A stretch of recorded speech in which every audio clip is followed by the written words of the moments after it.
Hello students, welcome आप सबका। मैं हूं आसिफ इकबाल, आपका फिजिक्स कोच, और स्वागत है आपका इस वीडियो में। ये वन शॉट वीडियो है। जैसा कि आप जानते हैं, वन शॉट की सीरीज में आपने पहला वीडियो देखा होगा और आई होप आपको समझ में भी आया होगा। इस वन शॉट वीडियो का सिर्फ मकसद ये है कि आप चैप्टर को एक बार में जितनी जल्दी से जल्दी हो सके रिवाइज कर सकें, और हम लोग उसी पे बात करेंगे। तो आज हमारा टॉपिक, हमारा चैप्टर है chapter third according to NCERT, motion in straight line. Motion in straight line examination के पॉइंट ऑफ व्यू से इस चैप्टर के बारे में अगर मैं बात करूं तो इंपॉर्टेंट है। एक क्वेश्चन, कभी कभी दो क्वेश्चन भी आए हुए हैं, लेकिन वैसे एक क्वेश्चन कंफर्म है, राइट। तो इस पूरे चैप्टर को शुरू करते हैं। सबसे पहले इसकी थ्योरी लेंगे हम लोग, और इसकी थ्योरी में कुछ चीजें जो टॉपिक्स हैं, अगर तो कुछ 5 टॉपिक आपको मिलने वाले हैं, जिसके अंदर आपको अलग अलग चीजें पढ़नी है, राइट।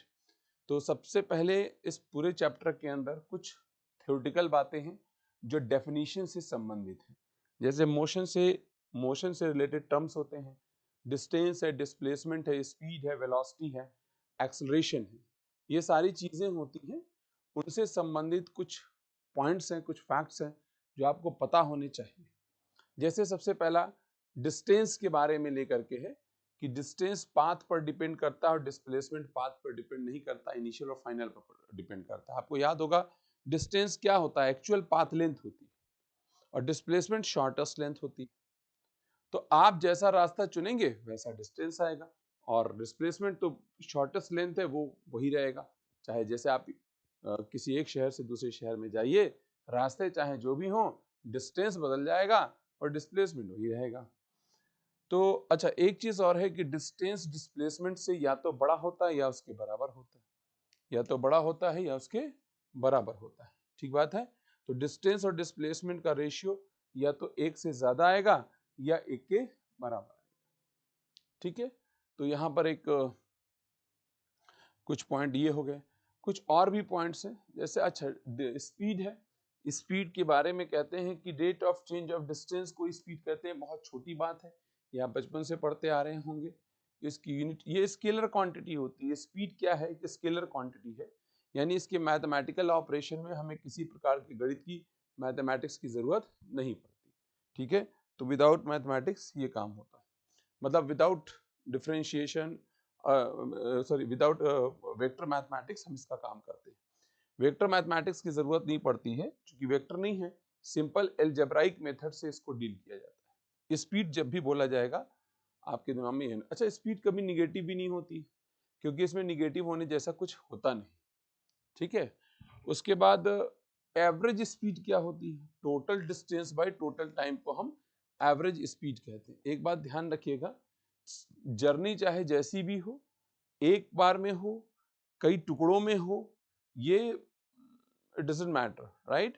टोटल डिस्टेंस और टोटल टाइम के रेशियो को ही हम क्या कह देंगे, एवरेज स्पीड कह देंगे।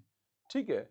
उसके बाद हमारे पास आता है average instantaneous velocity. Instantaneous velocity क्या है, rate of change of displacement. देखिए, डिस्टेंस और डिस्प्लेसमेंट में डिस्प्लेसमेंट वेक्टर क्वांटिटी होती है, तो rate of change of displacement को ही हम क्या कहते हैं, वेलोसिटी कहते हैं। तो वेलोसिटी हो जाएगी एक वेक्टर क्वांटिटी। कैसी क्वांटिटी हो जाएगी, एक वेक्टर क्वांटिटी हो जाएगी। ठीक है। That is rate of change of displacement को वेक्टर बोलते हैं। ठीक बात है। और इसकी यूनिट वही मीटर पर सेकंड होती है। देखिए, अगर किसी इंस्टेंट की बात की जाती है तो डिस्टेंस और डिस्प्लेसमेंट सेम होता है। डिस्टेंस और डिस्प्लेसमेंट सेम होता है इंस्टेंट पे। तो इसका मतलब जितना स्पीड आता है इंस्टेंट पे, उतना ही वेलोसिटी आती है। बस फर्क इतना होता है कि वेलोसिटी एक वेक्टर क्वांटिटी होती है, और वेलोसिटी वेक्टर होने की वजह से, वेलोसिटी के वेक्टर होने की वजह से इसमें हमको वेक्टर मैथमेटिक्स का इस्तेमाल करना पड़ता है। वेक्टर मैथमेटिक्स से इसको ऑपरेट किया जाता है। ठीक बात है। तो यहाँ पर लिखा भी हुआ है कि इंस्टेंटेनियस वेलोसिटी की वैल्यू इंस्टेंटेनियस स्पीड के बराबर होती है। ठीक बात है। एक और बात है जो महत्वपूर्ण है, ऐसा हो सकता है कि बॉडी रेस्ट पे है और उसकी वेलोसिटी बदल रही है, ऐसा हो सकता है, लेकिन ऐसा सिर्फ एक मोमेंट के लिए लागू होता है। जैसे आपने किसी बॉडी को फेंका और हाईएस्ट पॉइंट पे गई, वहां पर वो रेस्ट पे है लेकिन वो अपनी वेलोसिटी को बदल रही होती है, तो ये पॉसिबल है कि body is at rest but still having velocity. ठीक बात है। ये कुछ की पॉइंट्स हैं जिस पे मैं चर्चा कर रहा हूं, बहुत डिटेल तो आपसे बात नहीं हो रही है। अच्छा, एवरेज वेलोसिटी क्या होती है? Total displacement bye total time. देखिए, अगर कोई भी जर्नी है तो उसमें इंस्टेंट की बात तो हमेशा सेम आएगी, यानी जितना डिस्टेंस उतना डिस्प्लेसमेंट। लेकिन अगर कोई लंबे समय की बात है तो डिस्टेंस और डिस्प्लेसमेंट अलग अलग हो सकता है। इसीलिए एवरेज वेलोसिटी की वैल्यू और एवरेज स्पीड की वैल्यू अलग अलग हो सकती है। एवरेज स्पीड की वैल्यू और एवरेज वेलोसिटी की वैल्यू अलग अलग हो सकती है। ठीक बात है। तो ये है कहानी किसकी, एवरेज स्पीड और एवरेज वेलोसिटी। ठीक है, आगे बढ़ते हैं हम लोग। यहां पर हम एक्सेलरेशन की बात करते हैं। Rate of change of velocity को एक्सेलरेशन कहते हैं, dv बाई dt। और एक्सेलरेशन जो एवरेज होता है वो change in velocity by change in time होता है। देखिए, एक्सेलरेशन के साथ क्या चीज है, एक्सेलरेशन को लेकर के थोड़ा सा कंफ्यूजन होता है। एक्सेलरेशन एक ऐसी क्वांटिटी नहीं है जो मोशन को देख करके उसके डायरेक्शन को समझ लिया जाए। कई बारी क्या होता है कि जब हम क्वेश्चन पढ़ते हैं तो हमें दिक्कत ये आती है कि जिधर बॉडी चल रही होती है हम कुछ उधर का ही एक्सेलरेशन जैसे मान लेते हैं, पर ऐसा नहीं है। आपको ध्यान रखना होगा कि एक्सेलरेशन का माई बाप होता है फोर्स। जिधर फोर्स होगा उधर ही एक्सेलरेशन होगा, जिधर फोर्स होगा उधर ही एक्सेलरेशन होता है, या जिधर चेंज इन वेलोसिटी का डायरेक्शन आएगा उधर ही एक्सेलरेशन आएगा। तो आपको ध्यान देना पड़ेगा थोड़ा सा। और एक्सेलरेशन जो है वो फोर्स के डायरेक्शन से तय होता है। बॉडी जा रही है, किधर भी एक्सेलरेशन हो सकता है, 0 डिग्री पे भी हो सकता है, 180 डिग्री पे हो सकता है, किसी अन्य एंगल पे होता है। चूंकि हम लोग मोशन इन स्ट्रेट लाइन पढ़ते हैं तो इसमें दो ही पॉसिबिलिटी है, एक्सेलरेशन या तो 0 डिग्री पे होगा या तो 180 डिग्री पे होगा। यानी कि कहना चाहिए या तो वेलोसिटी की डायरेक्शन में होगा या वेलोसिटी के अपोजिट होगा। डिपेंड इस बात पे करता है कि फोर्स कैसे लगाया गया है। अगर एक्सेलरेशन वेलोसिटी की डायरेक्शन में होता है तो स्पीड को बढ़ाता है, इसको हम एक्सेलरेटेड मोशन कहेंगे। और अगर एक्सेलरेशन वेलोसिटी के अपोजिट होता है तो स्पीड को घटाता है, इसको हम रिटार्डेड मोशन कहते हैं। राइट, यानी v और a अगर सेम डायरेक्शन में है तो स्पीड अप होगा, v और a अपोजिट डायरेक्शन में है तो स्पीड डाउन होगा। राइट, तो यहां पर देखिए साइन से इस चीज को निर्धारित किया गया है। अगर v पॉजिटिव a पॉजिटिव तो मोशन एक्सेलरेटेड, अगर v negative a negative, v negative a negative होने का मतलब क्या है, दोनों का डायरेक्शन सेम। राइट, दोनों का डायरेक्शन सेम तो एक्सेलरेटेड, और अगर v पॉजिटिव a निगेटिव या v निगेटिव a पॉजिटिव तो मोशन रिटार्डेड आ जाएगा।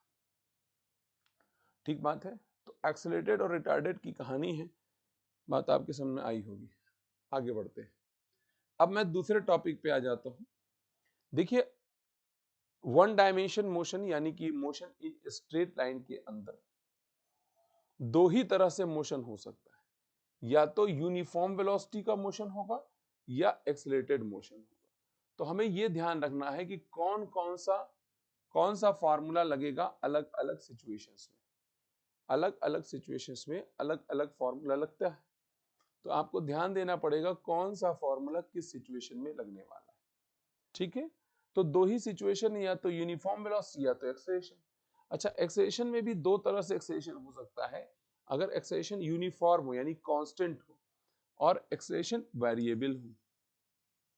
राइट, तो इन आप ऐसे भी कह सकते हैं कि तीन सिचुएशन हो सकती है, uniform velocity, uniform acceleration, variable acceleration. Uniform velocity, uniform acceleration और वेरिएबल एक्सेलरेशन, ये तीन अलग अलग सिचुएशन संभव हो सकती है स्ट्रेट लाइन में। अब इन तीन सिचुएशंस में हम फॉर्मूला कौन सा लगाएंगे? जब सबसे पहला सिचुएशन है यूनिफॉर्म वेलोसिटी वाला, उसमें सिंपल फॉर्मूला चलता है वेलोसिटी बराबर डिस्प्लेसमेंट अपॉन टाइम, या फिर speed is equal to distance upon time. आप कहेंगे मुझे कैसे पता चलेगा कि कौन सी सिचुएशन है, क्योंकि फॉर्मूला तो आप उसी हिसाब से लगाएंगे ना जैसी सिचुएशन होगी। तो आपको क्वेश्चन पढ़ करके ये बात समझ में आएगी, क्वेश्चन से समझना पड़ेगा कि सिचुएशन क्या चल रही है, ठीक है।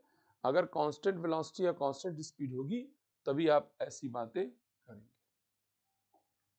नेक्स्ट, अगर कांस्टेंट एक्सेलरेशन है, यूनिफॉर्म एक्सेलरेशन, तो वहां चलेगा इक्वेशन ऑफ मोशन, चलेगा इक्वेशन ऑफ मोशन। v बराबर u plus a delta t, s बराबर u delta t plus half a delta t square, v square बराबर u स्क्वायर प्लस 2s, और ये nवें सेकंड का फॉर्मूला।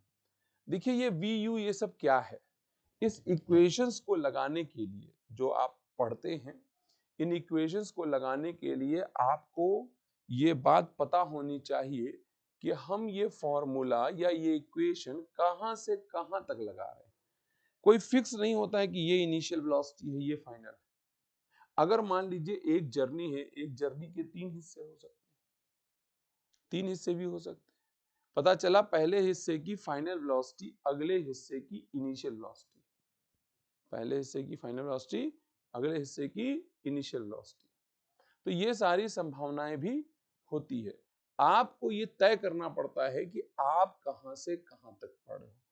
ये v फाइनल वेलोसिटी होती है, यानी जहां तक आप पढ़ते हो, u इनिशियल होती है, a acceleration, delta t time interval होती है, जितनी देर के लिए वो मोशन पढ़ा जाता है, ठीक बात है। s क्या होता है, डिस्टेंस नहीं होता है, डिस्प्लेसमेंट होता है। अगर कोई बॉडी जा रही है तो डिस्प्लेसमेंट होगा। अच्छा, स्ट्रेट लाइन में क्या बात है, स्ट्रेट लाइन में अगर कोई एक्सेलरेटेड मोशन कर रहा है तो सीधे चलता चला जाएगा, तो डिस्टेंस और डिस्प्लेसमेंट सेम आ जाएगा। लेकिन अगर रिटार्डेड मोशन है तो जाएगा और फिर आएगा, तो ये संभव है कि डिस्टेंस अलग हो और डिस्प्लेसमेंट अलग हो। स्ट्रेट लाइन मोशन में, रिटार्डेड में डिस्टेंस डिस्प्लेसमेंट में भी डिफरेंट, क्योंकि बॉडी जाके वापस भी आ सकती है, ठीक है। तो यहां पर थोड़ा सा ध्यान देना है। बाकी फाइनल वेलोसिटी, अच्छा डेल्टा टी क्या है, वो टाइम इंटरवल होता है, जहां से जहां तक आप पढ़े हो, ठीक बात है। तो ये बहुत इंपॉर्टेंट चीज होती है कि आप इन फॉर्मूलों को कैसे इस्तेमाल करते हैं, ठीक है। चलिए, जब यूनिफॉर्म एक्सेलरेशन से कोई बॉडी चलती है, यानी कांस्टेंट, ज्यादातर केसेस में देखो कांस्टेंट एक्सेलरेशन मिलता है, जैसे मोशन अंडर ग्रेविटी, अगर मैं बॉल को फेंक दूं, छोड़ दूं, ये कर दूं, वो कर दूं, यानी ग्रेविटेशनल फोर्स के अंतर्गत जो मोशन होता है वो यूनिफॉर्म एक्सेलरेशन से ही होता है, क्योंकि जी क्या है, यूनिफॉर्म एक्सेलरेशन होता है, ठीक बात है। तो यूनिफॉर्म एक्सेलरेशन के लिए कुछ ऑब्जर्वेशंस हैं जो आप याद रखोगे तो क्वेश्चन फटाफट होंगे, नीट में भी पूछेगा सवाल। जैसे अगर कोई बॉडी रेस्ट से चलना शुरू करती है और उसकी यात्रा को बराबर बराबर इंटरवल में बांट दिया जाए, शर्त याद रखिएगा, स्टार्टिंग फ्रॉम रेस्ट, और बराबर बराबर टाइम इंटरवल के हिसाब से बांट दिया जाए, तो जो चली गई दूरियां होती हैं x1, x2, x3, इनका रेशियो 1:3:5:7 एंड सो ऑन होता है, ठीक है। तो ये रेशियो 1:3:5:7 में आता है, ये रहा, क्लियर। ये गैलीलियो का लॉ कहलाता है। जैसे मान लीजिए यहाँ पर x चली तो यहाँ 3x चलेगी, यहाँ 5x चलेगी, 7x, 9x ऐसे चलेगी। ये आपको याद होना चाहिए, ठीक बात है। यूनिफॉर्म एक्सेलरेशन में याद रखना है, रेस्ट से चलेगी बॉडी। एक दूसरा ऑब्जर्वेशन हमारे पास है कि अगर कोई बॉडी रेस्ट से चलती है और वापस रेस्ट पे आ जाती है, तो इसका मतलब ये है कि वो कुछ समय के लिए एक्सेलरेट हुई और फिर कुछ समय के लिए रिटार्ड हुई, क्योंकि रेस्ट से चली है तो पहले स्पीड बढ़ी और फिर स्पीड कम हुई। तो कुछ दूरी वो एक्सेलरेट हुई और कुछ इंटरवल के लिए वो एक्सेलरेट हुई, फिर कुछ इंटरवल के लिए वो रिटार्ड हुई और कुछ दूरी के लिए वो रिटार्ड हुई, राइट।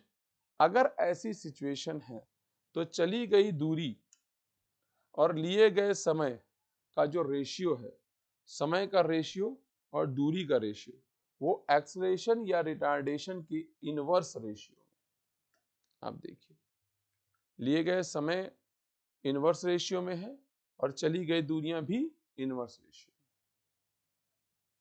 ठीक बात है। एक्सेलरेशन के, मेरे कहने का मतलब है एक्सेलरेशन, अगर रिटार्डेशन ज्यादा है एक्सेलरेशन से तो यहाँ दूरी कम लगेगी, समय भी कम लगेगा। अच्छा, अगर एक्सेलरेशन और रिटार्डेशन दोनों बराबर हैं तो चली गई दूरी और लिया गया समय सेम आ जाएगा। ठीक है, तो मिला जुला करके भाई और बहनों यहां पर ये कहानी बनी T1 T2 X1 X2। ठीक है, चलिए अगले ऑब्जर्वेशन पे चलते हैं। अगला ऑब्जर्वेशन ये है कि अगर मान लीजिए हम किसी बॉडी को कुछ इनिशियल वेलोसिटी देते हैं और वहां एक रिटार्डेशन क्रिएट होता है। एग्जाम्पल के तौर पे मैं किसी बॉडी को ऊपर फेंक दूं तो mg नीचे लगता है, जिसकी वजह से रिटार्डेशन क्रिएट होगा, स्पीड कम होती चली जाएगी। अगर ऐसी सिचुएशन होगी तो एक समय बॉडी जाके रुक जाएगी। अब रुक तो गई है पर वहां फोर्स लगना बंद नहीं हुआ, तो क्या हो जाएगी, वापस स्पीड अप हो जाएगी, स्पीड अप हो जाएगी। ठीक है, तो मेरे बोलने का मतलब यह है कि ऐसी सिचुएशन है कि पहले रिटार्डेड हो मोशन, फिर एक्सेलरेटेड मोशन हो। तो इसमें कुछ बातें याद रखनी है। किसी भी पॉइंट पे जाते समय जो स्पीड होगी वही आते समय। डायरेक्ट क्वेश्चन मिल जाते हैं, जाते समय जो स्पीड होगी आते समय। एक पॉइंट से दूसरे पॉइंट तक जाते समय जितना समय लगा था, रिटर्निंग जब करेगी तो भी उतना ही समय लगेगा। तो अगर रुकने से पहले जहां रुका है उससे पहले मान लीजिए 2 सेकंड में कुछ दूरी चला, तो रुकने के बाद भी 2 सेकंड में उतनी ही दूरी चलेगा। तो रुकने के पहले 2 सेकंड में चली गई दूरी, रुकने के बाद 2 सेकंड में चली गई दूरी के बराबर होता है। ठीक है, तो ये बातें हैं। ये वाला मोशन बहुत इंपॉर्टेंट है, डायरेक्ट भाइयों बहनों इस पे सवाल भी पूछ दिया जाता है। ये फैक्ट याद रखिए, इस ऑब्जर्वेशन। ठीक है, आगे बढ़ते हैं। देखिए, अब जब हम यहां पर एक्सेलरेशन वेरिएशन की बात करते हैं तो सिंपल सी बात है कि डिस्प्लेसमेंट को डिफरेंशिएट करोगे, ठीक बात है, तो वेलोसिटी मिलेगी, और वेलोसिटी को डिफरेंशिएट करोगे तो एक्सेलरेशन मिलेगा। अब जब जब आपकी जिंदगी में एक्सेलरेशन वेरिएशन आ जाए, जैसे एक्सेलरेशन देखो as a function of time आ जाए, तो ये यहां पर वेरिएशन डिफरेंशिएशन टी के रिस्पेक्ट में ही हो रहा है। तो अगर acceleration as a function of time आ जाए, उसको मैं इंटीग्रेट कर दूंगा तो वेलोसिटी आ जाएगी। ठीक बात है, ये देखिए एफ डी टी आपने कर दिया तो वेलोसिटी हो गई, और वेलोसिटी को इंटीग्रेट कर दोगे तो डिस्प्लेसमेंट आ जाएगा। ठीक है, वेलोसिटी को इंटीग्रेट कर दोगे तो डिस्प्लेसमेंट आ जाएगा, मोटी मोटी यही बात। ठीक, तो टाइम की एक्सेलरेशन वेरिएबल अगर होगा तो आपको कैलकुलस का सहारा लेना पड़ेगा, और कोई रास्ता और कोई चारा हमारे पास नहीं है भाई और बहनों। ठीक बात है। अब जैसे acceleration as a function x भी हो सकता है, acceleration as a function x भी हो सकता है। तो अगर acceleration as a function x है, ठीक है, तो acceleration as a function x है, तो एक बात याद रखिएगा, dv बाई dx बराबर होता है v dv, a by V, a by V. तो यहां से a dx बराबर क्या होता है, v dv। तो यहां पर आप इंटीग्रेट कर देंगे तो एक्सेलरेशन एज अ फंक्शन करके, एज अ फंक्शन x को इंटीग्रेट करेंगे तो आपको v की वैल्यू भी मिल जाएगी। ठीक बात है, तो ये भी एक तरीका है अगर acceleration as a function x दिया गया हो। और acceleration as a function velocity भी दे सकता है, तो acceleration as a function velocity देगा, acceleration as a function of velocity दे रखा है। भाई देखिए, एक्सेलरेशन टाइम के साथ वेरी कर सकता है, डिस्प्लेसमेंट के साथ वेरी कर सकता है, वेलोसिटी के साथ वेरी कर सकता है। किसी के साथ भी इसका वेरिएशन दिया जाए, आपके पास में एक ही रास्ता है कि आपको डिफरेंशिएशन इंटीग्रेशन का सहारा लेना पड़ेगा, तभी आप कोई और टर्म जैसे वेलोसिटी या डिस्प्ले ये सब निकाल सकते हैं। इस पे आधारित क्वेश्चन आपको थोड़े कम मिलते हैं, राइट, बहुत ज्यादा नीट में नहीं पूछे जाते हैं, लेकिन हाँ ठीक है, फिर भी पूछे जा सकते हैं। अब आइए तीसरे टॉपिक पे चलते हैं। पहले टॉपिक में हमने कुछ डिफिनीशन के बारे में जाना, दूसरे टॉपिक में हमने कौन कौन सा फार्मूला किस सिचुएशन में लगता है ये जाना। अब मैं ग्राफ की बात करता हूँ। वैसे तो ग्राफ कई पॉसिबल है स्ट्रेट लाइन में, लेकिन मुख्य ग्राफ 3 है, डिस्प्लेसमेंट टाइम, वेलोसिटी टाइम और एक्सेलरेशन टाइम। देखिए, जब ग्राफ बनाता है तो ग्राफ की कुछ चीजें आपको पता होनी चाहिए, बेसिक इंफॉर्मेशन होनी चाहिए। जैसे यहाँ पर डिस्प्लेसमेंट और टाइम का ग्राफ है, इसके क्वाड्रेंट, किस क्वाड्रेंट में ग्राफ बन रहा है उससे आप एक्स का साइन तय कर लेंगे। जैसे इसमें ग्राफ नहीं हो सकता और इसमें ग्राफ नहीं हो सकता क्योंकि समय निगेटिव है। अगर ग्राफ यहां बनता है तो डिस्प्लेसमेंट पॉजिटिव होगा, यहां बनता है तो डिस्प्लेसमेंट निगेटिव होगा। ठीक बात है। और एक बात और है, अगर ग्राफ बना हुआ है डिस्प्लेसमेंट और टाइम का तो इसका जो स्लोप आता है वो हमको वेलोसिटी देता है। यानी एक्सटी के ग्राफ में अगर वेलोसिटी की स्टडी करना है तो स्लोप देखो। अब कई लोग ये भूल जाते हैं कि वेलोसिटी की स्टडी करना, वो जज्बाती हो जाते हैं। तो जज्बाती नहीं होना है, क्लियर रहिए कि भैया वेलोसिटी का अध्ययन करना है तो हमें स्लोप का अध्ययन करना पड़ेगा। ठीक बात है। जैसे यहां पर आप देखिएगा, यहां पर एक्स बदल ही नहीं रहा है, डिस्प्लेसमेंट चेंज ही नहीं हो रहा है, इसका मतलब बॉडी रेस्ट पे है। हाँ, ये वाला एक्स पॉजिटिव है और ये वाला एक्स निगेटिव है। निगेटिव होने का मतलब ये है कि बॉडी या तो उधर खड़ी है या तो इधर खड़ी है, लेकिन वो स्टेशनरी है, वो चल नहीं रही है, बॉडी इज एट रेस्ट। ठीक है। उसके बाद देखिए अगला जो ग्राफ है, इस ग्राफ में हमको दिख रहा है कि भाई एक्स बदल रहा है और एक्स पॉजिटिव है और थीटा यहां पर है, थीटा वेलोसिटी बराबर tan थीटा होगा, तो थीटा पॉजिटिव है, थीटा कांस्टेंट है, यानी वेलोसिटी पॉजिटिव है और वेलोसिटी कांस्टेंट है। मोशन अनएक्सेलरेटेड, वेलोसिटी कांस्टेंट होने का मतलब एक्सेलरेशन का ना होना। ठीक बात है। अगले ग्राफ की तरफ अगर हम चलेंगे तो यहाँ पर x देखिएगा फिर से पॉजिटिव है, वेलोसिटी देखना है तो थीटा को देखना पड़ेगा, tan थीटा, थीटा 90 से ज्यादा है यानी स्लोप निगेटिव है, यानी वेलोसिटी निगेटिव है और कांस्टेंट है। आगे बढ़ते हैं। यहाँ पर देखिएगा, यहाँ पर x निगेटिव है, अगेन देखिए थीटा 90 से ज्यादा है यानी वेलोसिटी भी निगेटिव है, वेलोसिटी भी निगेटिव है और वेलोसिटी कांस्टेंट है बिकॉज थीटा कांस्टेंट। अब यहां पर देखिएगा x तो खैर पॉजिटिव हो गया, थीटा आप देखिएगा बढ़ रहा है और थीटा अगर बढ़ता है तो जाहिर सी बात है कि tan थीटा भी बढ़ता है और tan थीटा बढ़ने का मतलब वेलोसिटी बढ़ती है। ठीक बात है। tan थीटा बढ़ने का मतलब वेलोसिटी बढ़ती है। आगे बढ़ते हैं। यहां पर देखिए थीटा कम हो रहा है, थीटा कम होने का मतलब tan थीटा कम हो रहा है और tan थीटा कम होने का मतलब वेलोसिटी कम हो रही है।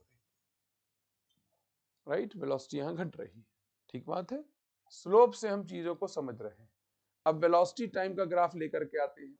वेलोसिटी टाइम ग्राफ में अगर हम स्लोप को देखते हैं तो स्लोप आपको dv/dt देगा और dv/dt कुछ और नहीं, एक्सेलरेशन है। लेकिन वेलोसिटी टाइम ग्राफ में एक बात और होगी भाई और बहनों, अगर मान लीजिए इस ग्राफ के अंदर का मैं एरिया ले लूं तो ये इसका प्रोडक्ट देगा और इसका प्रोडक्ट कहलाता है डिस्प्लेसमेंट।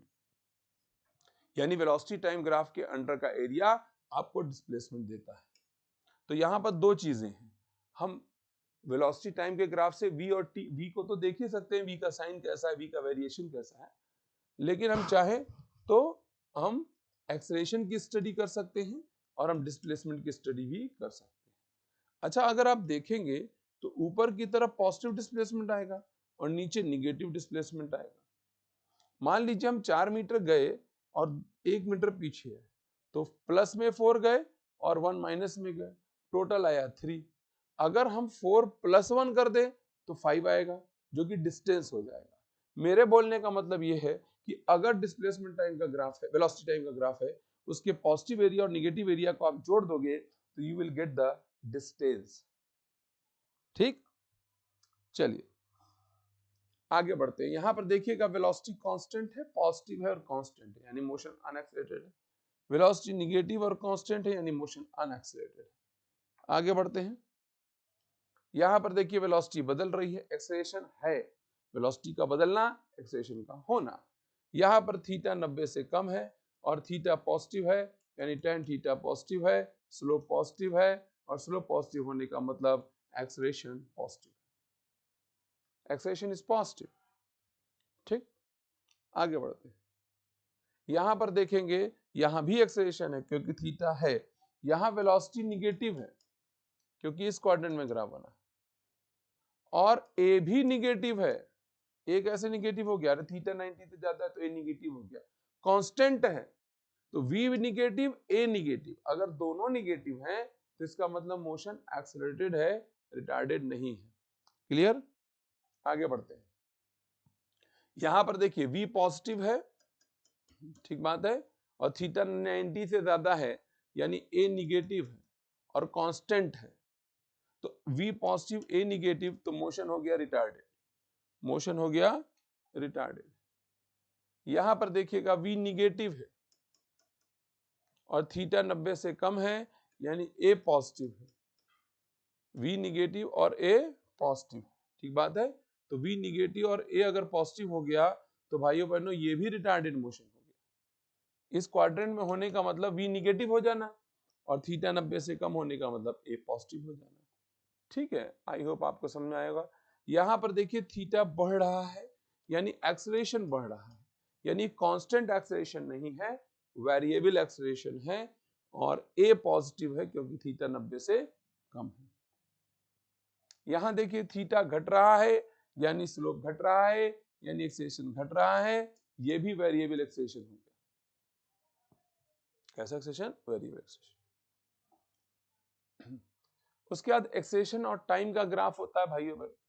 एक्सेलरेशन टाइम का ग्राफ कुछ खास नहीं है, इसमें स्लोप तो हमें कुछ फायदा नहीं है, स्लोप का कोई मतलब ही नहीं। हाँ, एरिया अंडर ग्राफ आपको चेंज इन वेलोसिटी दे देता है। इस वाले क्वाड्रेंट में ग्राफ बना है तो ए पॉजिटिव और इसमें बना है तो ए, जैसे यहां देखिए ए पॉजिटिव है और कांस्टेंट, ए कांस्टेंट होने का मतलब वेलोसिटी के बदलने की दर कांस्टेंट है, वेलोसिटी बदल रही है। हाँ, गलतफहमी का शिकार मत हो जाइएगा। और यहां पर माइनस ए है, ए निगेटिव है और कांस्टेंट है, ठीक है। यहां देखिए ए बदल रहा है, ए वेरिएबल, स्लोप मत देखिए, कुछ लोग स्लोप देख के कहेंगे अरे ए तो कांस्टेंट, ए वेरिएबल, ठीक है, और पॉजिटिव। यहां पर देखिए ए निगेटिव है और बस वेरिएबल है, वेरी कर रहा है, ए वेरी कर रहा है, निगेटिव है और वेरिएबल। अब यहां पर v और x का भी एक ग्राफ बना हुआ है वेलोसिटी और डिस्प्लेसमेंट का। अगर मैं इसका वो देखूं स्लोप क्या मिलेगा, तो अपने को dv/dx मिलेगा, एंड dv/dx कुछ और नहीं होता है, एक्सेलरेशन और वेलोसिटी का रेशियो होता है। यानी यहां पर अगर आपने स्लोप निकाल भी लिया तो slope will give you the ratio of acceleration and velocity in term, ठीक। आगे बढ़ते हैं, आइए चौथे टॉपिक पे आते हैं, रिलेटिव एक्सेलरेशन, रिलेटिव वेलोसिटी की बात करते हैं। रिलेटिव वेलोसिटी क्या चीज है? देखिए रिलेटिव वेलोसिटी के जो कॉन्सेप्ट होते हैं उस पर आधारित जब क्वेश्चन होता है तो आपको कभी भी रिलेटिव वेलोसिटी उसमें लिख के नहीं देता है, आपको अपने दिमाग का प्रयोग करना पड़ता है कि हाँ रिलेटिव वेलोसिटी लगेगा या नहीं लगेगा। रिलेटिव वेलोसिटी का क्या है फंडा? रिलेटिव वेलोसिटी का फंडा, देखिए मैं एक आपको जनरल असेसमेंट बताता हूँ, ये कोई नियम नहीं है लेकिन एक जनरल असेसमेंट। क्या है वो असेसमेंट, ध्यान से सुनिए। अगर मान लीजिए आपको क्वेश्चन में ऐसा दिख रहा है एक बॉडी जा रही है, मतलब दो अलग अलग बॉडी जा रही है मोशन, और एक का मोशन दूसरे से डिपेंडेंट नहीं है। जैसे एक बस जा रही है, उसका पीछा एक कार वाला कर रहा है, दोनों चल रहे हैं, क्वेश्चन वाला कहे कि बताइए बस वाले को कार वाला कितनी देर पकड़ लेगा। ये ऐसा कोई भी सिचुएशन आपके सामने रख दिया जाए, आदमी जा रहा है, बारिश हो रही है, छतरी किधर पकड़े? अरे आदमी और बारिश के मोशन का कोई लेना देना नहीं, पर छतरी किधर पकड़े? तो क्या है, वहां पर आपको रिलेटिव का फंडा लगाना पड़ता है। रिलेटिव का फंडा मतलब होता है कि एक बॉडी के मोशन को दूसरे के रिस्पेक्ट में पढ़ना। दूसरे के रिस्पेक्ट का मतलब दूसरे को रुका हुआ मान करके पहले को मोशन में लाना, दूसरा रुका हो चाहे ना रुका, दूसरे को रेस्ट में मान करके पहली बॉडी को मोशन में लाना, उसके मोशन को पढ़ना, दैट इज रिलेटिव मोशन। किसी भी एक बॉडी की relative velocity with respect to another body, यानी जिसको हम रुका हुआ मानते हैं उसके रिस्पेक्ट में जो वेलोसिटी होती है उसे निकालने के लिए आपको वेक्टर विधि से दोनों की वेलोसिटी घटानी पड़ेगी। अब ये टॉपिक उन लोगों के लिए जी का जंजाल है जिनको वेक्टर का घटाना नहीं आता। आपको यहां पर वैल्यू निकालने के लिए फॉर्मूले का प्रयोग करना पड़ेगा और डायरेक्शन निकालने के लिए डायग्राम का प्रयोग करना पड़ेगा, यानी आपको एक वेक्टर बनाना पड़ेगा, दूसरा वेक्टर बनाना पड़ेगा, दूसरे को पलटना पड़ेगा और पहले के साथ जोड़ना पड़ेगा नियम के मुताबिक, ठीक बात है। तो ये ध्यान रखिए कि आपको रिलेटिव वेलोसिटी की वैल्यू के लिए फॉर्मूला और डायरेक्शन के लिए डायग्राम, डायरेक्शन आप देख के नहीं बता पाओगे, ठीक बात है, ये हमेशा याद रखिए। अब हम पढ़ तो रहे हैं straight line, straight line motion में क्या पॉसिबिलिटी, या तो दोनों 0 डिग्री पे जा रहे हैं या तो दोनों 180 पे जा रहे हो, एक पॉसिबिलिटी 90 पे भी जा सकते, किसी और भी एंगल में जा सकते। ज्यादातर केसेस में या तो 0 डिग्री पे मिलेंगे या 180 डिग्री पे मिलते हैं। तो इन दो केसेस को यहाँ डिस्कस किया गया है। अगर दो 0 डिग्री पे जा रहे हैं यानी दोनों सेम डायरेक्शन में जा रहे होंगे तो वैल्यू सीधे सीधे घट जाती है, क्योंकि वेक्टर में ऐसा ही होता है। पर डायरेक्शन के लिए ध्यान रखना पड़ेगा, जब मुझे वीए में से वीबी को घटाना है तो मुझे वीबी को पलटना पड़ेगा, और पलट के जब जोड़ोगे तो यहाँ पर देख रहे हो ये वेक्टर और ये वेक्टर है, तो एक बड़ा हो सकता है एक छोटा हो सकता है, तो पलट करके जोड़ने पे रिजल्ट उधर की तरफ आएगा जो बड़ा हो। जैसे वीए बड़ा है तो वीए की तरफ आ गया, वीबी बड़ा है तो वीबी की तरफ आ गया, माइनस वीबी की तरफ आ गया। तो अब जैसे मान लीजिए ये गाड़ी जा रही थी, हमने इसको वीएबी से दौड़ाया, तो वीएबी देखो या तो ऐसे मिलेगा या तो ऐसे मिलेगा, यानी ये गाड़ी या तो ऐसे चलेगी या तो ऐसे चल रही होगी, डिपेंड करता है कि इसकी स्पीड ज्यादा है किसकी ज्यादा है। और जो दूसरी बॉडी होगी हम उसको रेस्ट पे मान लेंगे, देखो वीबी बराबर 0 लिखा हुआ, ठीक, ये रेस्ट पे होती नहीं है, हम इसको एज्यूम कर लेते हैं ताकि हमारी पढ़ाई आसान हो जाए, ठीक है। तो रिलेटिव वेलोसिटी का फंडा ये होता है, अगर 180 डिग्री पे जा रहे हो, अपोजिट जा रहे हो, तो वैल्यू सीधे सीधे जुड़ जाती है, 40 से जा रहा, 30 से जा रहा, 70 हो जाएगी। यहां पर डायरेक्शन का बहुत लोचा नहीं है, जिधर वीए जा रहा होगा, पहली बॉडी जिधर जा रही होगी उधर ही आएगा।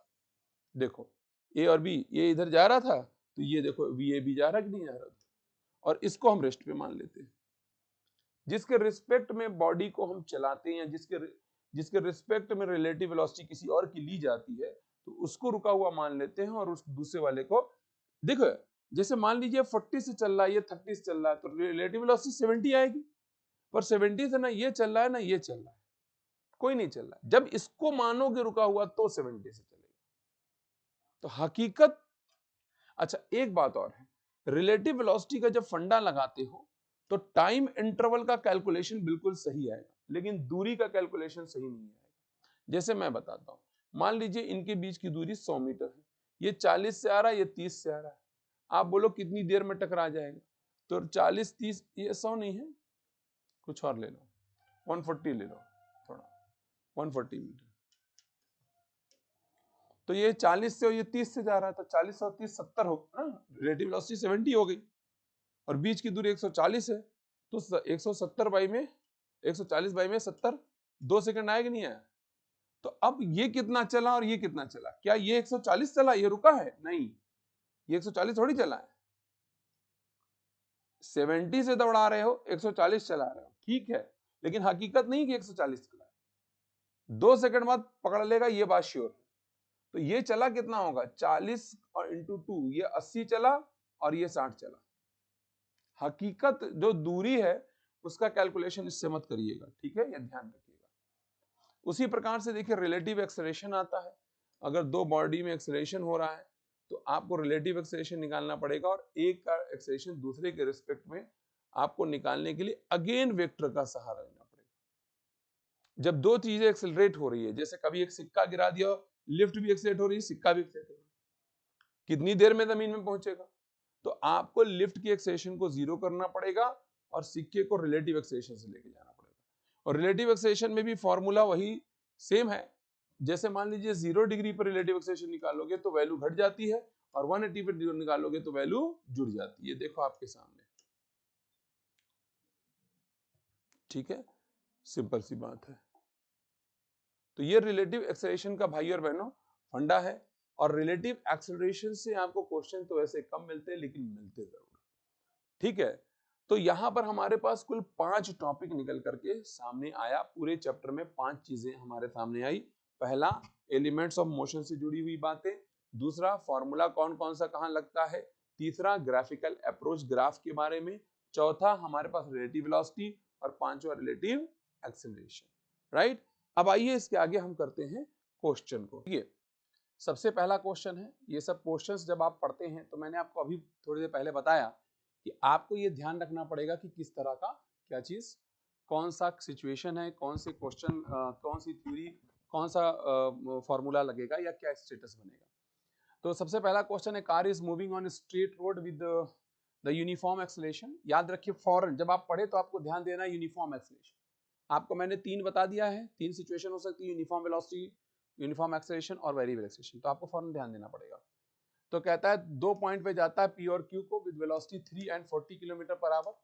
The velocity of the car Midway पे चाहिए आपको। सिंपल सी बात है, कोई बड़ी बात नहीं है भाई और बहनों, ध्यान दे सकते हैं आप। यहाँ पर देखिए हमारे पास P है और ये हमारे पास Q है। यहाँ पर जो बॉडी की स्पीड है वो 30 किलोमीटर पर आवर है और यहाँ पर जो स्पीड है वो 40 किलोमीटर पर आवर है। ठीक बात है। हमको मिडवे पे चाहिए। मिडवे का मतलब बिल्कुल बीचों बीच में चाहिए और मिडवे में हमको हम कोई आर पॉइंट मान लेते हैं, हमको यहाँ पर स्पीड चाहिए होगी। ठीक बात है। अब ये दूरी x है और ये दूरी भी x है। ठीक, ये दूरी x है और ये दूरी भी x हमने मान ली, मिडवे है ना चूंकि। तो यहाँ पर चाहिए। तो अब देखो कहाँ से कहाँ तक पढ़ना होता है ये पढ़ने वाला तय करता है। अभी मैंने आपको थ्योरी में जब मैं पढ़ा रहा था तो मैंने आपको बताया आपको तय करना पड़ता है आप कहाँ से कहाँ तक पढ़ोगे। तो अगर आपको v चाहिए तो आप 0 से मान लीजिए p से r तक पढ़ते हो तो हो जाएगा v स्क्वायर बराबर u स्क्वायर प्लस 2ax, दूरी x है। v स्क्वायर बराबर u स्क्वायर प्लस 2ax। तो अपने को v निकालना है तो ax दोनों पता होना चाहिए, दोनों में से कुछ भी पता नहीं है। ठीक, अब कैसे पता करें? तो एक काम करते हैं, P से Q तक पढ़ लेते हैं, उससे हमें कुछ A भी मिल जाएगा शायद और X का भी अंदाजा लग जाएगा। तो P से Q पढ़ोगे तो 40 का स्क्वायर इज इक्वल टू 30 का square, V square is equal to U square plus 2A into में 2X आएगा। तो यहाँ 1600 आएगा, यहाँ 900 आएगा, ये 700 हो जाएगा और ये हो जाएगा 4 या 2 इंटू 2AX, 2 इंटू 2AX। मुझे 2AX निकालना है तो 2AX की वैल्यू आ जाएगी 350, 350, राइट। सीधे उठा करके यहां हम रख देंगे, ये है 900 और ये है 350, ये आ जाएगा 1250, ये v स्क्वायर आ गया। ठीक, तो v बराबर क्या आ जाएगा? v बराबर आ जाएगा अंडर रूट 1250। 1250 को हम चाहें तो 625 इंटू 2 कर सकते हैं। 625 का अंडर रूट 25 होता है, 25 root 2 kilometre per hour, 25 root 2 kilometre per hour. ठीक बात है। तो यहां पर हमारा मिडवे पे जो स्पीड आया तो 25 रूट 2 आ गया। ठीक है, आगे बढ़ते हैं अगले सवाल की तरफ। दूसरा सवाल हमारे पास क्या है कि car accelerate from rest constant rate alpha some time after which it decelerate at constant rate. देखिए एक्चुअली 1D के क्वेश्चन या स्ट्रेट लाइन के क्वेश्चन में प्रॉब्लम ये होती है कि हम उसको इमेजिन नहीं कर रहे होते हैं ठीक से। तो जब तक आप क्वेश्चन इमेजिन नहीं करेंगे तब तक फॉर्मूला आपको कैसे समझ में आएगा। तो यहाँ पर होता क्या है कि ये रेस्ट से चलना शुरू करता है, यानी u हमारा 0 है और फाइनली v भी 0 है। पहले ये एक्सेलरेट होता है और फिर रिटार्ड होता है। स्पीड v मान लीजिए आ गई तो एक्सेलरेट हुआ अल्फा और रिटार्ड हुआ बीटा। कुछ टाइम यहाँ पर लिया, कुछ टाइम यहाँ पर लिया और कुल टाइम जो t1 प्लस t2 है वो t के बराबर है। ठीक, हमारा तो यहाँ से v बराबर में v u plus alpha t1 होगा तो t1 बराबर क्या हो जाएगा? v बाई अल्फा हो जाएगा। ठीक, और यहां पर देखेंगे तो फाइनल वेलोसिटी 0 है, इनिशियल वेलोसिटी v है, माइनस बीटा t2 होगा तो t2 बराबर क्या हो जाएगा? v बाई बीटा हो जाएगा। उठा करके यहां रख दो, v by alpha plus v by beta is equal to t। Confirm. तो यहां से आपको v चाहिए ना, क्योंकि मैक्सिमम वेलोसिटी तो तब होगी जब तक एक्सेलरेट होगा। भाई यहां से यहां तक गई तो मैक्सिमम स्पीड होगी ना। मैक्सिमम स्पीड तब जब तक स्पीड बढ़ेगी तब तक कब तक स्पीड बढ़ेगी? जब तक एक्सेलरेशन होगा। रिटार्डेशन में तो स्पीड घटती है। तो अल्टीमेटली आप v बाहर ले लो, v जब बाहर ले लोगे तो नीचे लसअप आ जाएगा अल्फा बीटा, ऊपर आ जाएगा बीटा प्लस अल्फा और यहाँ पर ये t हो जाएगा। तो v की वैल्यू बन जाएगी अल्फा बीटा t बाई में बीटा प्लस अल्फा। ठीक है, तो this is the value of b जो मैक्सिमम स्पीड आ रही है जो मैक्सिमम स्पीड आ रही है एक्सेलरेशन और रिटार्डेशन के बीच में, वो आ गई। ठीक है, अगला सवाल हम देखते हैं, ध्यान दीजिएगा। अब यहाँ पर देखो फंक्शन दिया हुआ है। जब इस तरह से फंक्शन देता है तो हमारे पास डिफरेंशिएशन के अलावा, इंटीग्रेशन के अलावा कोई और रास्ता नहीं होता है। एक पार्टिकल मूव कर रहा है स्ट्रेट लाइन पे कि उसकी displacement at any time is given by this, the velocity when the acceleration is 0। तो पहले तो वेलोसिटी निकालनी पड़ेगी, वेलोसिटी का फंक्शन निकालोगे, वेलोसिटी का फंक्शन हो जाएगा ds/dt, करें डिफरेंशिएट, 3t स्क्वायर आएगा, माइनस में ये 2t होगा, 2t का क्या हो जाएगा -12t हो जाएगा, ठीक बात है, और प्लस में 3 हो जाएगा, अरे t का 1 हो जाएगा, क्लियर। तो ये हो गया वेलोसिटी, ठीक। और मुझे चाहिए, अच्छा वेलोसिटी मुझे तब चाहिए जब एक्सेलरेशन 0 है, तो पहले एक्सेलरेशन निकालो, एक्सेलरेशन इसको डिफरेंशिएट करने से आएगा, 3 और t स्क्वायर का क्या आ जाएगा 2t, तो ये बन जाएगा 6t, अरे ये 2t आएगा 6t बन गया, माइनस में भाइयों बहनों 12 हो गया, ठीक। एक्सेलरेशन कर दो 0, 6t माइनस 12 हो गया, यहां से हमारे पास t बराबर में 2 सेकंड आएगा, आप देख लो यहां से 12/6 तो 2 सेकंड आ जाएगा, यानी 2 सेकंड पे एक्सेलरेशन 0 हुआ है, तो हम यहाँ पर 2 सेकंड की वैल्यू रख देते हैं, तो v बराबर क्या हो जाएगा 3 इंटू 2 का स्क्वायर माइनस में 12 इंटू 2 प्लस में 3, तो ये कितना आ गया 4 तिया 12 और 12 और 3 15, 15 और 9 24 होता है, तो -9 मीटर पर सेकंड होता है, ठीक। हमने v निकाला और a निकाला, कहता है वेलोसिटी बताओ जब एक्सेलरेशन 0, कोई मुश्किल क्वेश्चन नहीं है, बहुत आसान ही बात हो रही है। आगे बढ़ते हैं, हमारे पास कहता है the acceleration of increasing linearly t s b t, यानी एक्सेलरेशन जो वेरी कर रहा है वो एस बी टी वेरी कर रहा है भाई बहन। कहता है the distance travelled by the particle in time small T, distance चाहिए, एक्सेलरेशन दे रखा, डिस्टेंस चाहिए। आपको याद होगा अभी थोड़ी देर पहले ही मैंने बताया कि एक्सेलरेशन अगर हम इंटीग्रेट करते हैं तो वेलोसिटी आती है, और वेलोसिटी को इंटीग्रेट करेंगे तो डिस्प्लेसमेंट आ जाएगा, ठीक बात है। तो आइए इसको हम इंटीग्रेट करते हैं बहुत ध्यानपूर्वक। Start from origin with initial velocity v not, अच्छा t नॉट पे वेलोसिटी याद रखिए v नॉट है और डिस्प्लेसमेंट 0 है, क्यों, क्योंकि ओरिजिन से चलना शुरू करता है और इनिशियल वेलोसिटी v नॉट है। चलिए इसको डिफरेंशिएट इंटीग्रेट करेंगे तो वेलोसिटी आएगी, इसका इंटीग्रेशन आएगा b, t का आएगा t²/2 और प्लस में एक कांस्टेंट आ जाएगा। शुरुआत में वेलोसिटी v नॉट है तो t को कर दो 0, v हो जाएगा v नॉट, तो k1 कितने के बराबर आ गया v नॉट के बराबर आ गया। तो यहां से v की वैल्यू क्या हो गई बताइए, b t²/2 प्लस में k1 की जगह v नॉट आया, ठीक। अब हम v को अगर इंटीग्रेट करेंगे तो हमको डिस्प्लेसमेंट मिल जाएगा, डिस्प्लेसमेंट क्या आएगा इंटीग्रेशन ऑफ v dt, ठीक, integration of v dt।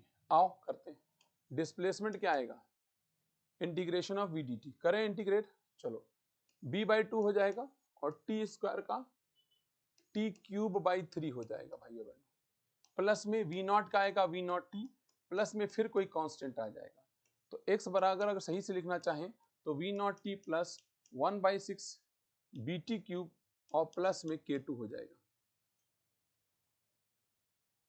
Plus में k2 हो जाएगा, ठीक है। अगर आप तनिक भी ध्यान दे रहे हो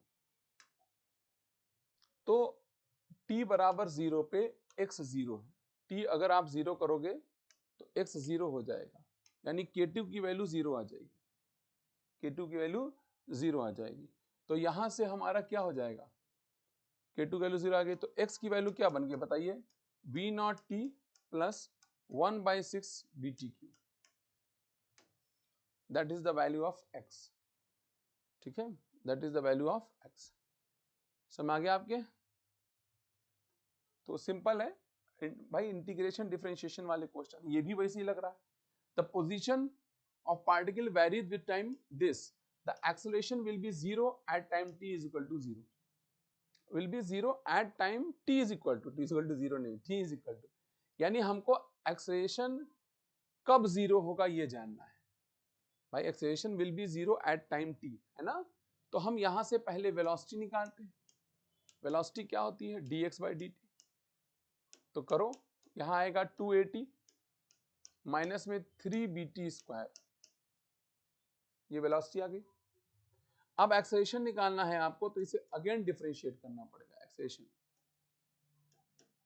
करिए, t का 1 हो जाएगा और यहां आ जाएगा 6bt। हमसे पूछ रहा है कि एक्सेलरेशन कब 0 होगा, तो एक्सेलरेशन कर दो 0, ये आ जाएगा 2a माइनस में 6bt। अगर आप यहां से देखोगे मेरे भाइयों बहनों तो सॉरी 6bt बराबर 2a हो जाएगा। तो t बराबर क्या हो जाएगा 2a बाई में 6b, तो 2 तिया 6 आ गया, a बाई 3b है ऑप्शन में, ये पहला ऑप्शन।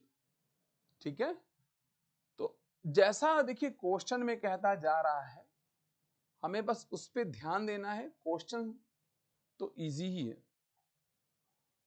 आइए अब आगे बढ़ते हैं फिर से। The displacement of particle is represented by this, ये एक इक्वेशन डिस्प्लेसमेंट की दे रखा है। Where s is in metre, t is in second, the acceleration of the particle at t बराबर 1। फिर वही बात है, बकवास सवाल हो गया। हमसे 1 सेकंड पे एक्सेलरेशन पूछ रहा है, भैया वेलोसिटी निकालो पहले। वेलोसिटी कितनी आएगी 3t स्क्वायर हो जाएगा तो 9t स्क्वायर हो जाएगा, प्लस में 14t हो जाएगा, प्लस में 5 हो जाएगा, t का 1 होता है और इसका डिफरेंशिएशन 0 हो जाएगा। 8 एक कांस्टेंट है ना, तो कांस्टेंट का डिफरेंशिएशन 0 हो जाएगा। हमको एक्सेलरेशन बताना है 1 सेकंड पे, तो एक्सेलरेशन की वैल्यू क्या आएगी 2t होगा इसका, तो 18t हो जाएगा, प्लस में 14 हो जाएगा, ये तो 0 ही होगा। तो t is equal to 1 second पे एक्सेलरेशन, t बराबर 1 सेकंड। तो एक्सेलरेशन t बराबर 1 सेकंड में निकालना है। 18 इंटू में 1 प्लस में 14, 18 14 32 होता है, यानी 32 मीटर पर सेकंड स्क्वायर। ठीक, 32 मीटर पर सेकंड स्क्वायर। ठीक है, अगले पे चलते हैं। यहां पर हमको डिस्प्लेसमेंट दे रखा है, ये एक फंक्शन है डिस्प्लेसमेंट का, देख लीजिए। देखिए मुश्किल से जैसे मुश्किल क्वेश्चन अगर बनेगा तो इसी तरह का बन सकता है भाइयों बहनों। तो x का वेरिएशन दे रखा है मेरे भाइयों बहनों, ठीक बात है। तो x बराबर क्या है बताइएगा, a जो भी है इसको डिफरेंशिएट ही करेंगे। हमसे पूछ रहा है वेलोसिटी क्या होगा पार्टिकल की, तो पहले वेलोसिटी निकालने के लिए हमें इसे डिफरेंशिएट करना पड़ेगा भाई, dx बाई dt। तो वेलोसिटी चलो डिफरेंशिएट करो। जब इसको डिफरेंशिएट करोगे तो a तो कांस्टेंट है और यहाँ e की पावर माइनस अल्फा टी है, ये फंक्शन ऑफ द फंक्शन है, फंक्शन ऑफ द फंक्शन। तो यहां से आएगा माइनस अल्फा इंटू में a e की पावर माइनस अल्फा टी। सबसे पहले मैंने माइनस अल्फा टी को डिफरेंशिएट कर दिया। ठीक उसी प्रकार से क्या आ जाएगा बीटा इंटू में b e की पावर बीटा टी। अगर इसको थोड़ा सुसज्जित करके लिखना चाहें तो हम लिख सकते हैं b बीटा या बीटा b e की पावर बीटा टी और माइनस a अल्फा या अल्फा a बाई में e की पावर अल्फा टी, बाई में e की पावर अल्फा टी। तो अगर कोई कहे कि बीटा पे इंडिपेंडेंट है तो गलत हो गया। Drop to zero when alpha बराबर बीटा, नहीं, अल्फा बीटा के बराबर हो जाएगा तो a और b भी तो जिंदा रहेगा, तो ये भी नहीं। अब इंक्रीज करेगा डिक्रीज करेगा, ये देखो समय बढ़ाओगे ये बढ़ेगा, समय बढ़ाओगे ये पूरा बढ़ेगा, ये बढ़ेगा तो ये घटेगा, ये घट रहा है और ये बढ़ रहा है। तो घटने वाली चीज घट रही है और जुड़ने वाली चीज बढ़ रही है, तो ओवरऑल बढ़ेगा। इसका मतलब बढ़ने का मतलब ये हो गया go on increasing with time. ठीक, अगले सवाल पे चलते हैं भाई और बहनों। कहता है car runs at a constant speed on circular track of radius 100 metre, taking this second for every circular lap, the average velocity average speed for each circular lap. अगर एक सर्कुलर लैप पूरा करता है तो डिस्प्लेसमेंट तो zero हो गया ना, और डिस्प्लेसमेंट अगर जीरो हो गया तो एवरेज वेलोसिटी तो जीरो हो गई। अब कौन बचा है एवरेज स्पीड। एवरेज स्पीड अगर आप निकालना चाहते हैं तो total distance by total time, 2 pi r by में टी, राइट। तो 2 पाई की जगह कर दो 3.14, ठीक बात है, और आर की जगह कितना रेडियस है 100 मीटर है, बोलो बाई में 6.28 सॉरी 62.8, ये 2 बार जाएगा, 2 बार नहीं बल्कि 20 बार जाएगा, और 20 पंचे 100 हो जाएगा और 5 दूना 10 हो जाएगा। तो 10 मीटर पर सेकंड आया एवरेज स्पीड। जब आप एवरेज स्पीड निकालते हो तो दूरी बट्टा समय होता है, और डिस्प्ले वेलोसिटी निकालने के लिए डिस्प्लेसमेंट अपॉन टाइम। ठीक है, तो वही बात है। आगे बढ़ते हैं।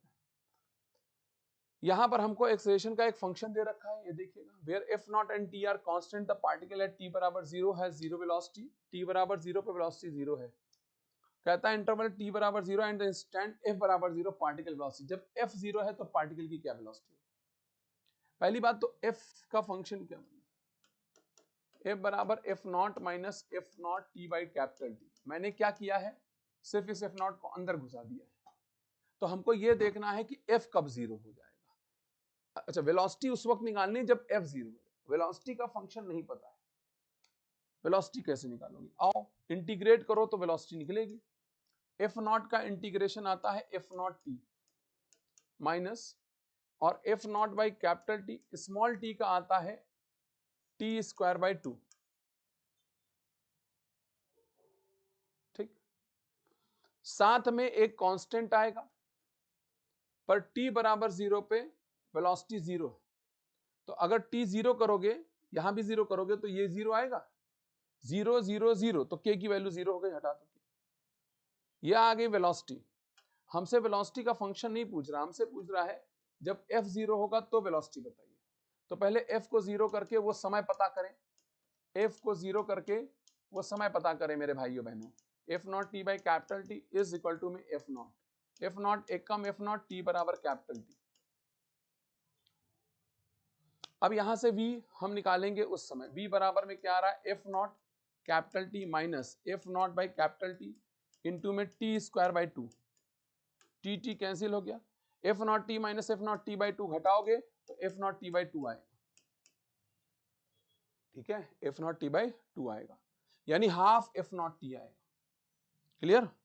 अगला सवाल, द डिस्टेंस, अब ये 2008 का, the distance travel by particle starting from rest and moving with acceleration this in the third second. तीसरे सेकंड में चली गई दूरी पूछ रहा है। थर्ड का मतलब nवां सेकंड हो गया। nवां सेकंड का फार्मूला लगा दीजिए। इनिशियल वेलोसिटी जीरो है क्योंकि रेस्ट से चल रहा है। अपने मन से मत ले लीजिएगा कभी इनिशियल वेलोसिटी जीरो, आपको क्वेश्चन में ध्यान दीजिएगा ये बात। तो जीरो प्लस में हाफ ए कितना है 4/3, ब्रैकेट में आता है 2n माइनस 1, तो 2 इंटू 3 माइनस 1, 2 दूना 4 हो गया, 2 तिहाई 6, 6 में से 1 गया 5, 5 दूना 10, 10/3 मीटर आ गया। तो आंसर इज 10/3 मीटर। ठीक है, कोई दिक्कत की बात नहीं। अगले सवाल पे बढ़ो। A bus is moving with speed 10 meter per second on a straight scooterist which will overtake with 100 second. If the bus is at distance 1 kilometer from scooterist, with what speed should the scooterist chase the bus?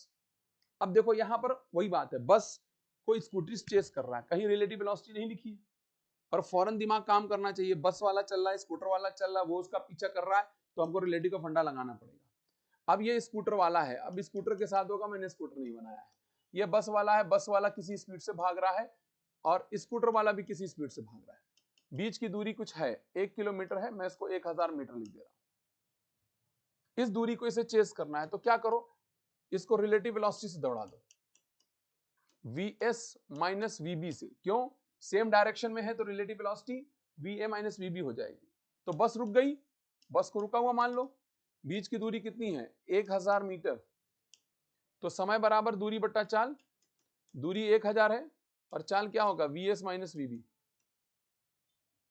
हमसे कह रहा है समय कितना लगना चाहिए, 100 second. ये लो जी 100 बराबर में ऊपर होना चाहिए 1000, और स्कूटरिस्ट की मुझे पता नहीं है, बस की मुझे पता है, बस की पता है ना, हाँ बस की 10 है, तो यहां से काटोगे तो 10 आएगा, ये उधर चला जाएगा, Vs माइनस 10 बराबर 10 आया, और Vs स्कूटरिस्ट की स्पीड आ गई 20 मीटर पर सेकंड। ठीक बात है, तो सिंपल कैलकुलेशन था, 20 मीटर पर सेकंड आ गई।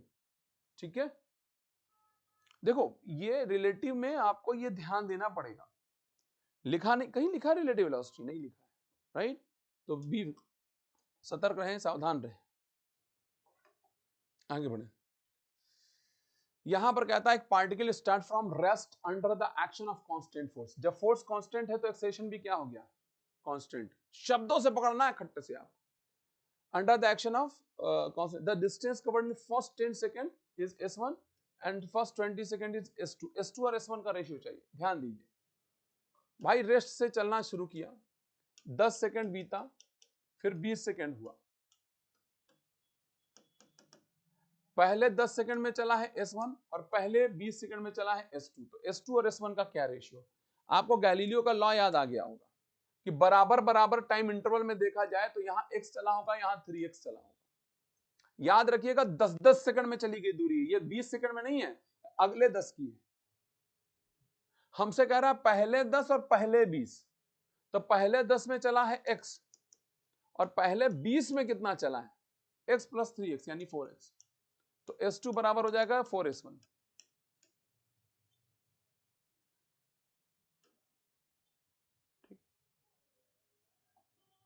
अगला सवाल 54 कहता है particle cover half of topper with speed v1 rest half distance with v2 the average speed. देखो भाई कोई दूरी है उसमें हाफ है, हाफ को x मान लो, ये भी हाफ है, यहाँ v1 से चला यहाँ v2 से चला, एवरेज स्पीड बताइए। एवरेज स्पीड क्या होती है, टोटल डिस्टेंस बाई में टोटल टाइम। तो इसको कवर करने में कितना टाइम लगा होगा, x बाई v1 और इसको कवर करने में x बाई v2, ये हुआ टोटल टाइम। जरूरी नहीं है कि v1 v2 चल रही होती, कहीं एक्सीलरेटेड होता, कुछ भी होता, तो निकालने का तरीका ही है। x मैंने कॉमन लेके काट दिया, यहाँ v1 v2 लसापल ये ऊपर चला गया तो v1 v2 हो गया और नीचे हो जाएगा v2 plus v1। This is the average speed. ठीक, आगे बढ़ते हैं, आगे बढ़ो भैया। ठीक है, अब ये 2013 का क्वेश्चन है कि डिस्प्लेसमेंट x पार्टिकल को दे रखा है इस इक्वेशन के द्वारा, डिस्प्लेसमेंट बताना है जब वेलोसिटी इज 0। भैया पहली बात तो कुछ अजीब सा लग रहा है, t बराबर है क्या, अंडर रूट x प्लस 3। तो आप मुझे बताइए अंडर रूट x बराबर क्या हो जाएगा, t माइनस 3।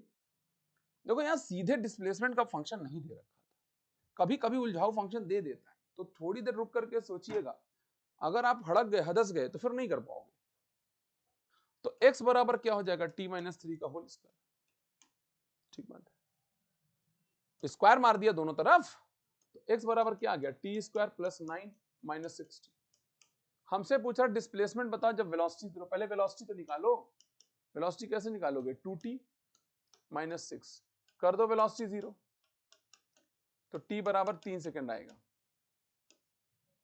ठीक, अब t की वैल्यू यहां 3 रख दो, 3 का स्क्वायर प्लस 9 माइनस 6 इंटू 3, तो ये 18 0 आ गया। हमसे पूछा था डिस्प्लेसमेंट बताइए जब वेलोसिटी 0 है, तो मैंने वेलोसिटी का फंक्शन निकाल करके समय निकाला और ये रही कहानी। ठीक है, आगे बढ़ते हैं,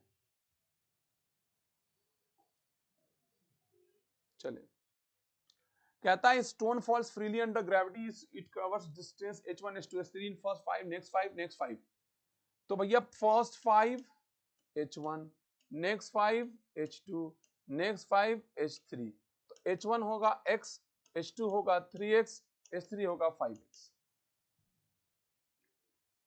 क्यों, अगर फ्री फॉल करा रहे होगे तो कांस्टेंट एक्सेलरेशन, और रेस्ट से गिरा रहे हो तो भैया बात तो लागू हो गई ना गैलीलियो वाली, 1:3:5 का रेशियो आएगा अगर बराबर बराबर इंटरवल।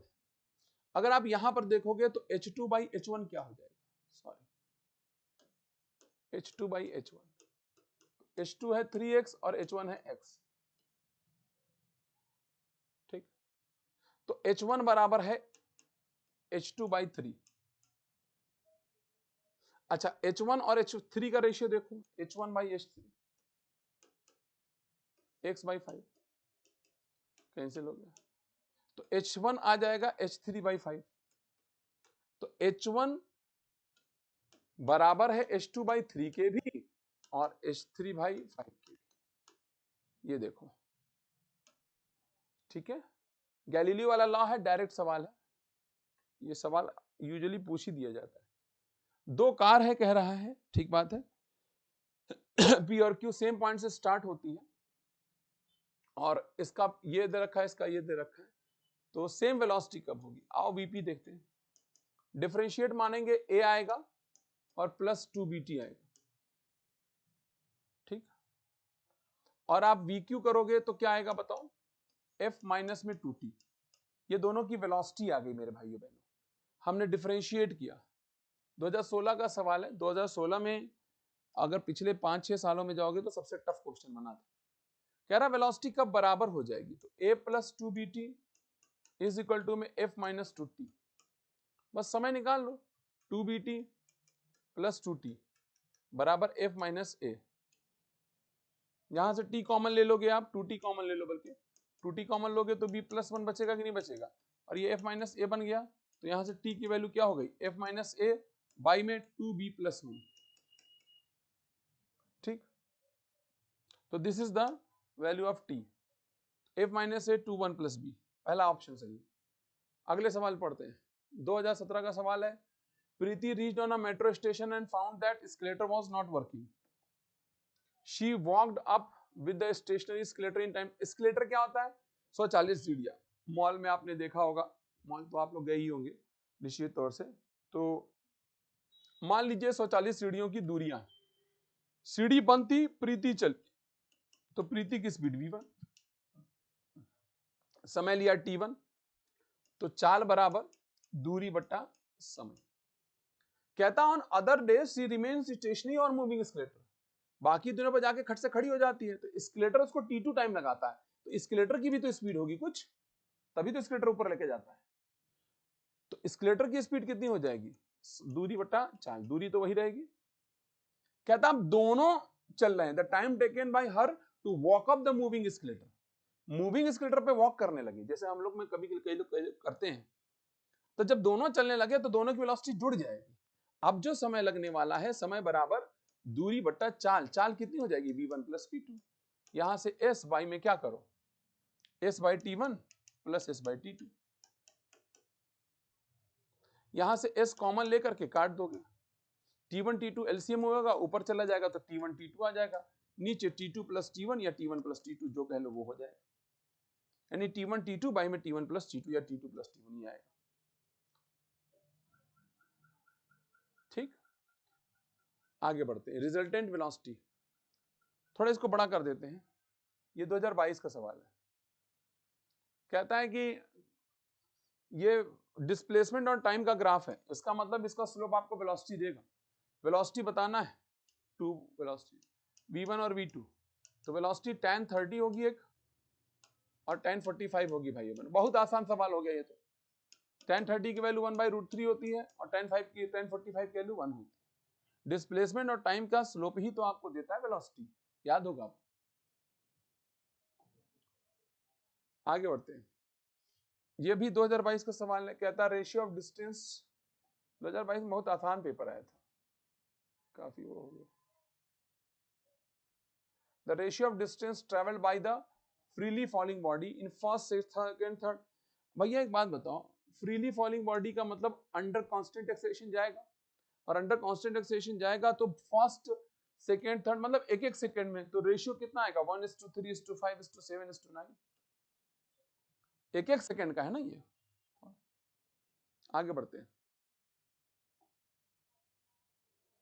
यहां पर देखिए लिखा हुआ है t बराबर √x plus 4, then dx by dt है t बराबर 4। पहले तो x ही निकालो, ये वही वाला सवाल है जैसा मैंने भी करा है। √x बराबर क्या हो जाएगा? t माइनस 4 हो जाएगा, तो x बराबर स्क्वायर मार दो ना दोनों साइड में, t स्क्वायर प्लस में 16 माइनस में 8t। अगर आप x लिखना चाहते हो तो ये t माइनस 4 का होल स्क्वायर हो जाएगा मेरे भाई। हमें चाहिए dx बाई dt, तो करो dx बाई dt, यानी वेलोसिटी पूछ रहा है 2t, ये तो 16 का 0 आ जाएगा, 8t का 8 आएगा, कितने सेकंड पे? 4 सेकंड पे, तो 2 गुणे 4 माइनस 8 बराबर में 0 आ गया। ओ माय गॉड, 0 आ गया। ठीक, नेक्स्ट। अब देखिए यहां पर एक फंक्शन दे रखा है, एक ग्राफ दे रखा है, ये ना एनसीईआरटी एग्जाम्पलर का क्वेश्चन है, इसको आईआईटी ने पहले पूछा था। वेलोसिटी और टाइम का दे रखा है और हमसे पूछ रहा है ए और एक्स का। तो यहां पर जो ग्राफ देखा है, अगर वी एक्स का दे रखा और ए एक्स का पूछ रहा है, तो हम वी एक्स में रिलेशन निकालेंगे और फिर उससे ए एक्स निकालेंगे। चूंकि ये स्ट्रेट लाइन है तो स्ट्रेट लाइन की इक्वेशन होती है y equal to mx plus c. अब इसको सेट करते जाइए, y की जगह वेलोसिटी है, स्लोप हमको पता नहीं, स्लोप निकालने का तरीका या तो tan थीटा कर लो या माइनस tan थीटा डैश कर लो, तो माइनस tan थीटा डैश कर लेते। tan थीटा डैश करोगे तो v not by x not आएगा, या स्लोप, और x की जगह x ही है, और प्लस c जहां कट करता है, तो c यहां कट कर रहा है, v नॉट है, प्लस में है, क्यों? क्योंकि ऊपर कट कर रहा है, नीचे कट करता था तो माइनस होता है। ये v और x का रिलेशन है, हमको ax का रिलेशन चाहिए। vx के ax का रिलेशन कैसे निकलेगा? इसको डिफरेंशिएट कर दो विद x, करोगे तो ये आएगा minus v naught by x naught, x का 1 हो जाएगा और वी नॉट तो 0 हो जाएगा, क्यों? एक्स डिफरेंशिएशन का 0 हो जाएगा। अच्छा, dv बाई dx क्या होता है? एक्सेलरेशन बाई वेलोसिटी, और माइनस में v naught by v naught x, तो एक्सेलरेशन कितने के बराबर होगी, minus v naught x naught into में वी। हो सकता है हमसे एक्सेलरेशन और वेलोसिटी का भी ग्राफ पूछ सकता था, तो यहां भी एक पावर यहां भी एक पावर, स्ट्रेट लाइन बनता, y is equal to minus m x बनता, y is equal to minus m x, यानी ग्राफ यू बन जाता। ठीक, चलो हमसे ए और x का पूछ रहा है। अच्छा v का यहां फंक्शन रख दो, minus v naught x naught, v का फंक्शन क्या है, minus v naught by x naught, x plus में वी नॉट घुसा दो अंदर, ए क्या आएगा बताओ, ये प्लस आ जाएगा v naught square x naught square into में एक्स माइनस में v naught x square by में एक्स नॉट। ए पे कितनी पावर है एक, एक्स पे कितनी पावर है एक, अगर दोनों पे पावर एक है तो ग्राफ बनेगा स्ट्रेट लाइन। स्ट्रेट लाइन में भी कौन बनेगा, ये y पे है और ये x है, तो इसका मतलब ये m हो गया और ये c हो गया, तो y is equal to m x minus c का ग्राफ ये बनता है। आपको याद होना चाहिए भैया इसमें, अगर अब स्ट्रेट लाइन वाला जो ग्राफ है वही नहीं याद होगा तो दिक्कत है। y is equal to m x minus c, तो ग्राफ ऐसा देखो कौन सा है, पहला वाला है, दैट इज आंसर। ठीक, अगला सवाल तो बहुत आसान सवाल है। एक स्कूटर एक्सीलरेट करता है रेस्ट से t1 टाइम के लिए कांस्टेंट एक्सेलरेशन a1 से, फिर रिटार्ड करता है और रुक जाता है t2 टाइम के लिए। क्या ये हम लोग ऑब्जर्वेशन वाला अभी थोड़ी देर पहले जो पढ़े वो नहीं आ रहा है कि एक्सेलरेट हो रहा है फिर रिटार्ड हो रहा है, तो समय का जो अनुपात होता है वो एक्सेलरेशन या रिटार्डेशन के इनवर्स रेशियो में आता है, यानी a2 बाई a1 हो जाएगा। सीधे सीधे ऑब्जर्वेशन से क्वेश्चन, ठीक, 2021 जेई में पूछा है। Next question, a particle is moving with the speed b root x along the positive x axis, calculate the, ये तो अभी बिल्कुल उसी तरह क्वेश्चन हो गया वेलोसिटी वाला। ठीक, कहता है juggler throws a ball vertically upward with the same initial velocity in air, when the first ball reaches to the highest position he throw the next ball. जब पहली बॉल हाईएस्ट पे पहुंचती है तो वो दूसरी बॉल फेंकता है, तो इन दोनों में इंटरवल वही आएगा जो इसको यहां से यहां तक पहुंचने में समय लगा।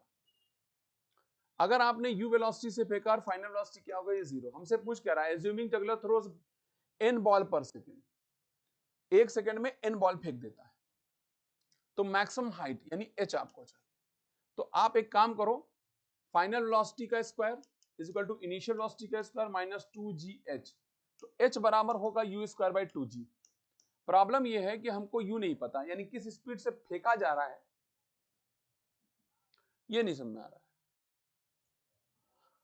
कितना टाइम लग रहा है पहली बॉल और दूसरी बॉल के बीच में, ये देखते हैं। जितनी देर में यहां से यहां पहुंचा उतना ही टाइम इंटरवल आएगा। Final velocity 0, initial u minus में gt, तो t बराबर हो गया u बाई जी। इतने समय में पहली बॉल हाईएस्ट पॉइंट पे पहुंची और इतने ही समय में दूसरी बॉल फेंक दी गई, यानी इंटरवल, फेंकने के बीच का इंटरवल और हाइट पहुंचने का टाइम सेम है। ये हाइट पहुंचने का टाइम है, लेकिन बीच का इंटरवल कितना नहीं पता है। एक n बॉल फेंक रहा है एक सेकंड में, तो एक बॉल कितने में फेंकेगा, 1 बाई n सेकंड में। एक बॉल एक सेकंड में n बॉल, तो एक बॉल का जो गैप है वो कितने का होगा, 1 बाई n का। और अकॉर्डिंग टू हमारा कैलकुलेशन एक बॉल का जो गैप है वो u बाई जी है, तो ये 1 बाई n u बाई जी के बराबर नहीं हो जाएगा, तो u बराबर क्या हो जाएगा, g बाई n, उठा करके यहां रख दो। h बराबर u स्क्वायर का मतलब g square by n square into में 2g, जी कैंसिल हो गया, यह आएगा g बाई में 2n स्क्वायर, g बाई में 2n स्क्वायर। ठीक, क्लियर।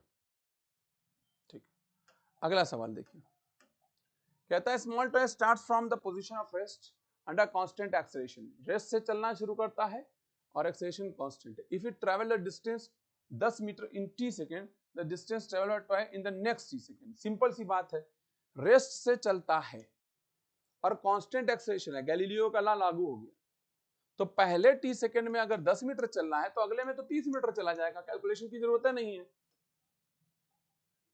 ठीक, चलिए ठीक बात है